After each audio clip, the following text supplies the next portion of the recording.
नमस्कार मित्रों। हिंदी साहित्य की खूबसूरत चुनिंदा और बेजोड़ कहानियों के चैनल में आपका स्वागत है। आज सुनिए हिंदी की सुप्रसिद्ध लेखिका पवित्रा अग्रवाल जी की लिखी हुई कहानी समझौता। तो शुरू करें कहानी। जब माँ का फ़ोन आया तब मैं स्नान घर से बाहर निकल रहा था। मेरे रिसीवर उठाने से पहले ही शिखा ने फ़ोन उठा लिया था। माँ उससे कह रही थीं, शिखा, मैंने तुम्हें एक सलाह देने के लिए फ़ोन किया है। मैं जो कुछ कहने जा रही हूँ वो सिर्फ मेरी सलाह है, सास के नाते आदेश नहीं। फिर भी उम्मीद है तुम उस पर विचार करोगी और हो सका तो मानोगी भी। बोलिए माँ जी। शिखा, तुम्हारे देवर पंकज की शादी है। वो कोई गैर नहीं, तुम्हारे पति का सगा भाई है। तुम दोनों का व्यापार अलग है, घर अलग है, कुछ भी तो साझा नहीं है। फिर भी तुम लोगों के बीच मधुर संबंध नहीं है, बल्कि ये कहना अधिक सही होगा कि संबंध टूट चुके हैं। मैं तो समझती हूँ कि अलग अलग रहकर संबंधों को निभाना ज़्यादा आसान हो जाता है। वैसे उसकी गलती क्या है? बस यही कि उसने तुम दोनों को इस नए शहर में बुलाया, अपने साथ रखा और नए सिरे से व्यापार शुरू करने को प्रोत्साहित किया। हो सकता है उसके साथ रहने में तुम्हें कुछ परेशानी हुई हो, एक दूसरे से कुछ शिकायतें भी हुई हों, किंतु इन बातों से क्या रिश्ते समाप्त हो जाते हैं? उसकी सगाई में तो तुम नहीं आई थी, किंतु शादी में जरूर आना। बहू का फर्ज परिवार को जोड़ना होना चाहिए बेटा। तो क्या मैंने रिश्तों को तोड़ा है? पंकज ही सब जगह हमारी बुराई करते फिरते हैं। लोगों से यहाँ तक कहा है कि मेरा बस चले तो भाभी को गोली मार दूँ। उसने आते ही हम दोनों भाइयों के बीच में दरार डाल दी। माँ जी, दरार डालने वाली मैं कौन होती हूँ? असल में पंकज के भाई ही उनसे खुश नहीं हैं। मुझे तो अपने पति की पसंद के हिसाब से चलना पड़ेगा। वो कहेंगे तो आ जाऊंगी। देखो, मैं ये तो नहीं कहती कि तुमने रिश्ते को तोड़ा है, किंतु कभी जोड़ने का प्रयास भी तो नहीं किया। रही बात लोगों के कहने की, तो कुछ लोगों का काम यही होता है। वे इधर उधर की झूठी बातें करके परिवारों में, संबंधों में फूट डालते रहते हैं और झगड़ा करा कर मजा लूटते हैं। तुम्हारी गलती बस इतनी है कि तुमने दूसरों की बातों पर विश्वास कर लिया। देखो शिखा, मैंने आज तक कभी तुम्हारे सामने चर्चा नहीं की, किंतु आज कह रही हूँ। तुम्हारी शादी के बाद किसी ने हमसे कहा था, आप कैसे घर की लड़की को बहू बना कर लाए हैं? सुना है इसकी भाभी को दहेज के लिए सबने मिलकर बहुत सताया था। परिवार के सभी लोगों का नाम हत्या के सिलसिले में पुलिस में दर्ज था। कुंवारी लड़की है, शादी में दिक्कत आएगी, यही सोचकर रिश्वत खिलाकर उसका नाम घर वालों ने उस केस से निकलवाया था। अगर शादी से पहले हमें ये सब बात पता चलती तो शायद हम सच्चाई जानने का प्रयास भी करते, लेकिन तब तक तुम बहू बनकर हमारे घर आ चुकी थी। हमने कहने वालों को फटकारते हुए कहा था, शिखा अब हमारे घर की बहू है, आपको हमसे इस तरह की बात नहीं कहनी चाहिए। वैसे भी आजकल तो ये फैशन सा हो गया है कि लड़की की ससुराल में पटे न पटे या किसी वजह से वो आत्महत्या कर ले तो पूरे परिवार को दहेज के लिए सताने या हत्या के आरोप में फंसा दो। शिखा, ये सब पुरानी बातें करके मैं तुम्हें दुखी नहीं करना चाह रही, बल्कि समझाना चाह रही हूँ कि आंखें बंद करके लोगों की बातों पर विश्वास नहीं कर लेना चाहिए। खैर, मैंने तुम्हें पंकज की शादी में आने के लिए फ़ोन किया था। मानना ना मानना तुम्हारी मर्जी पर निर्भर है। इतना कहकर माँ ने फ़ोन काट दिया था। माँ ने कई बार हम दोनों भाइयों के खराब रिश्तों को लेकर मुझे भी समझाने की कोशिश की थी, किंतु मैंने उनकी पूरी बात कभी सुनी ही नहीं, बल्कि उन पर यही दोषारोपण करता रहा कि वो मुझसे ज़्यादा पंकज को प्यार करती हैं। इसीलिए उन्हें मेरा ही दोष नज़र आता है, पंकज का नहीं। इस पर वो हमेशा यहाँ से रोते हुए ही लौटी थीं। लेकिन सच्चाई तो ये है कि मैं खुद भी पंकज के खिलाफ था। हमेशा दूसरों की बातों पर विश्वास करता रहा। इस तरह हम दोनों भाइयों के बीच खाई चौड़ी होती गई। लेकिन आज फ़ोन पर की गई माँ की बातें सुनकर मैं कुछ हद तक उनसे सहमत हुआ हूँ। माँ यहाँ नहीं रहती, शादी की वजह से ही यहाँ आई हुई हैं। वो हम दोनों भाइयों के बीच अच्छे संबंध ना होने की वजह से बहुत दुखी रहती हैं, इसीलिए यहाँ बहुत कम आती हैं। लोग सही कहते हैं, अधिकतर पति पारिवारिक रिश्तों को निभाने के मामले में पत्नी पर ही निर्भर हो जाते हैं। उसकी नज़रों से ही अपने रिश्तों का मूल्यांकन करने लगते हैं। शायद यही वजह है पुरुष अपने माता पिता, भाई बहनों आदि से दूर होते जाते हैं और ससुराल वालों के नज़दीक होते जाते हैं। दूसरे शब्दों में यूँ भी कहा जा सकता है कि महिलाएं पुरुषों की तुलना में अपने रक्त संबंधों के प्रति अधिक वफादार होती हैं। इसीलिए अपने पीहर वालों से उनके संबंध मधुर बने रहते हैं, बल्कि कड़ी बनकर वे पतियों को भी अपने परिवार से जोड़ने का प्रयास करती रहती हैं। वैसे पुरुष का अपने ससुराल से जुड़ना गलत नहीं है। गलत है तो ये कि पुरुष रिश्तों में संतुलन नहीं रख पाते। वे नए परिवार से तो जुड़ते हैं, किंतु धीरे धीरे अपने परिवार से दूर होते जाते हैं। भाई भाई में, भाई बहनों में कहाँ सुनी कहाँ नहीं होती, लेकिन इसका मतलब ये तो नहीं होता कि संबंध समाप्त कर लिए जाएं। मेरे साथ भी यही हुआ।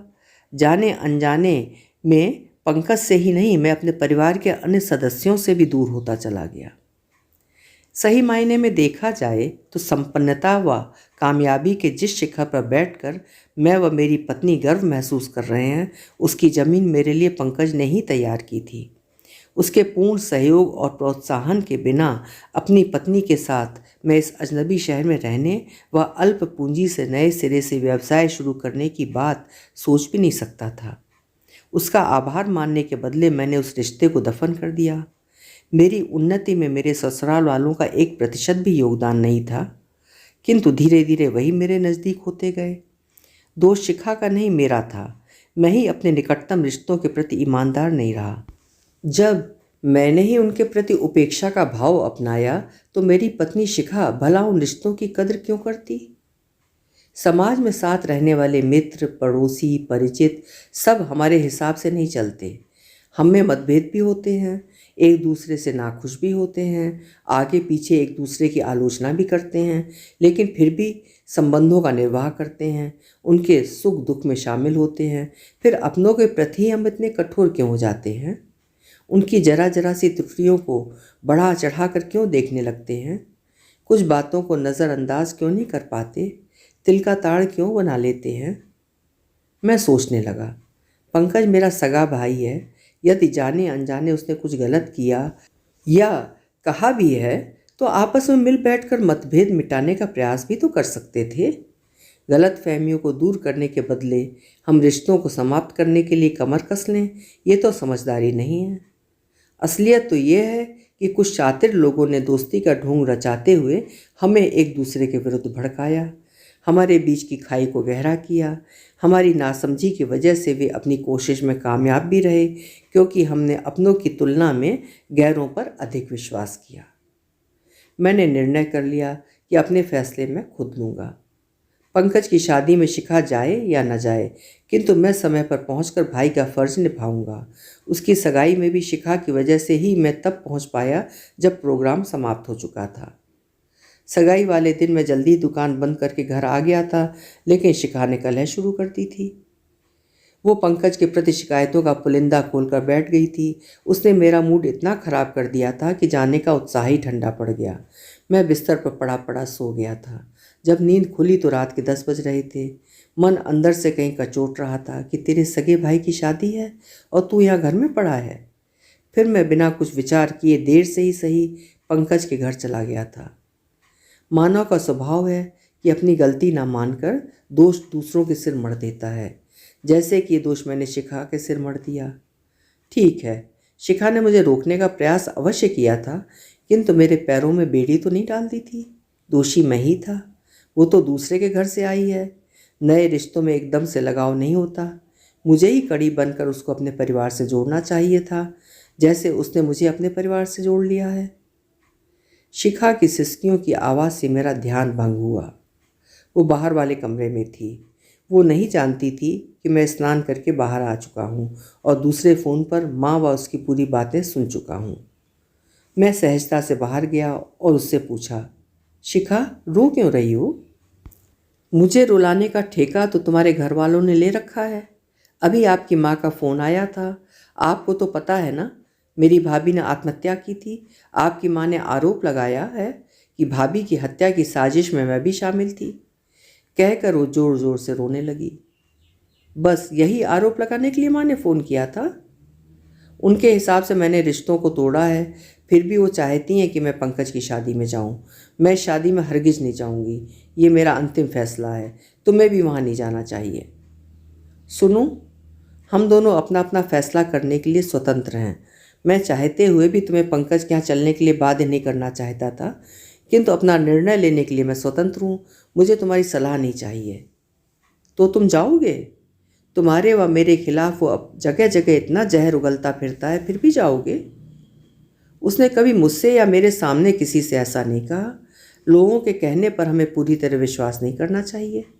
लोगों के कहने की परवाह मैंने की होती तो तुम्हें भी कभी वो प्यार न दे पाता जो मैंने तुम्हें दिया है। अभी तुम माँ द्वारा आरोप लगाए जाने की बात कर रही थी, पर वो आरोप उन्होंने नहीं लगाया, लोगों ने उन्हें ऐसा बताया होगा। आज तक मैंने भी इस बारे में तुमसे कुछ नहीं पूछा या कहा नहीं। आज कह रहा हूँ। तुम्हारे कुछ परिचितों ने मुझसे भी कहा था कि शिखा बहुत तेज मिजाज की लड़की है, अपनी भाभी से भी उसकी नहीं पटती थी। सबके जुल्मों से परेशान होकर उसकी भाभी की मौत हुई थी। पता नहीं वो हत्या थी या आत्महत्या, लेकिन मैंने उन लोगों की परवाह नहीं की। क्या तुम भी मुझे अपराधी समझते हो? मैं तो बस इतना जानती हूँ कि ये हमारे कुछ दुश्मनों की साजिश थी। हमारे परिवार को फंसाया गया था। इसी वजह से मेरी शादी में कई बार रुकावटें आईं। मैं तुम्हें अपराधी नहीं समझता, ना ही मैंने कभी उन लोगों की बातों पर विश्वास किया था। अगर विश्वास किया होता तो तुमसे शादी न करता। पर हम ये सब क्यों नहीं सोचते कि जैसे वो सब बातें पूरी तरह से सच नहीं थीं, वैसे ही पंकज के खिलाफ हमें भड़काने वालों की बातें भी झूठी हो सकती हैं। उन्हें हम सत्य क्यों मान रहे हैं? लेकिन मुझे नहीं लगता कि ये बातें झूठी हैं। खैर, लोगों ने सच कहा हो या झूठ, मैं तो उनकी शादी में नहीं जाऊंगी। एक बार भी उन्होंने मुझसे शादी में आने को नहीं कहा। कैसे कहता? सगाई पर आने के लिए तुमसे कितना आग्रह करके गया था। यहाँ तक कि उसने तुमसे अनजाने में की हुई किसी गलती के लिए माफ़ी भी मांगी थी, फिर भी तुम नहीं गई। इतना घमंड अच्छा नहीं। उसकी जगह मैं होता, मैं भी दोबारा बुलाने ना आता। सब नाटक था जी। लेकिन आज तुम्हें क्या हो गया? आज तो पंकज की बड़ी तरफदारी कर रहे हो। तभी द्वार की घंटी बजी। पंकज आया था। उसने शिखा से कहा, भाभी, भैया से तो आपका साथ लाने को कह ही चुका हूँ, आपसे भी कह रहा हूँ। आप आएंगी तो मुझे खुशी होगी। अब मैं चलता हूँ, बहुत काम करने को पड़े हैं। पंकज प्रत्युत्तर की प्रतीक्षा किए बिना लौट गया। मैंने पूछा, अब तो तुम्हारी ये शिकायत भी दूर हो गई कि तुमसे उसने आने को नहीं कहा। अब क्या इरादा है? इरादा क्या होना है? हमारे पड़ोसियों से तो एक सप्ताह पहले ही आने को कह गया था। मुझे एक दिन पहले न्योता देने आया है। असली बात तो ये है कि मेरा मन उनसे इतना खट्टा हो गया है कि मैं जाना नहीं चाहती। मैं नहीं जाऊंगी। तुम्हारी मर्जी, कहकर मैं दुकान पर चला आया। थोड़ी देर बाद ही शिखा का फ़ोन आया। सुनो, एक खुशखबरी है। मेरे भाई हिमांशु की शादी तय हो गई है। 10 दिन बाद ही शादी है। उसके बाद कई महीने तक शादियां नहीं होंगी, इसीलिए जल्दी शादी में जाने का निर्णय लिया है। बधाई हो। कब जा रही हो? पूछ तो ऐसे रहे हो जैसे मैं अकेली ही जाऊंगी। तुम नहीं जाओगे? तुमने सही सोचा, तुम्हारे भाई की शादी है, तुम जाओ, मैं नहीं जाऊंगा। ये क्या हो गया है तुम्हें? कैसी बातें कर रहे हो? मेरे बाप की जग हंसाई करने का इरादा है क्या? सब पूछेंगे दामाद क्यों नहीं आया, तो क्या जवाब देंगे? लोग कई तरह की बातें बनाएंगे। बातें तो लोगों ने तब भी बनाई होंगी जब एक ही शहर में रहते हुए सगी भाभी होकर भी तुम देवर की सगाई में नहीं गई और अब शादी में भी नहीं जाओगी। जग हंसाई क्या यहाँ नहीं होगी? या फिर इज्जत का ठेका तुम्हारे खानदान ने ले रखा है? हमारे खानदान की तो कोई इज्जत है ही नहीं। मत करो तुलना दोनों खानदानों की। मेरे घर वाले तुम्हें बहुत प्यार करते हैं। क्या तुम्हारे घर वाले मुझे इज्जत व प्यार दे पाए? हर एक को इज्जत और प्यार अपने व्यवहार से मिलते हैं। तो क्या ये तुम्हारा अंतिम फैसला है कि तुम मेरे भाई की शादी में नहीं जाओगे? अंतिम ही समझो। यदि तुम मेरे भाई की शादी में नहीं जाओगी तो मैं भला तुम्हारे भाई की शादी में क्यों जाऊंगा? अच्छा, तो तुम मुझे ब्लैकमेल कर रहे हो, कहकर शिखा ने फ़ोन रख दिया। दूसरे दिन पंकज की शादी में शिखा को आया देखकर मांझी का चेहरा खुशी से खिल उठा था। पंकज ही बहुत खुश था। माँ ने स्नेह से शिखा की पीठ पर हाथ रखते हुए कहा, शिखा, तुम आ गई, मैं बहुत खुश हूँ। मुझे तुमसे यही उम्मीद थी। आती कैसे नहीं, मैं आपकी बहुत इज्जत करती हूँ। आपके आग्रह को कैसे टाल सकती थी? मैं मन ही मन मुस्कुराया। शिखा किन परिस्थितियों के कारण यहाँ आई, ये तो बस मैं ही जानता हूँ। उसके ये संवाद भले ही झूठे थे, पर अपने सफल अभिनय द्वारा उसने माँ को प्रसन्न कर दिया था। ये हमारे बीच हुए समझौते की एक सुखद सफलता थी। अभी आप सुन रहे थे पवित्रा अग्रवाल जी की लिखी हुई कहानी समझौता। कमोबेश हर घर की, हर परिवार की यही कहानी है। संबंध इसी बिना पर ही बिगड़ते हैं। कल फिर आऊँगी किसी अच्छी सी कहानी के साथ।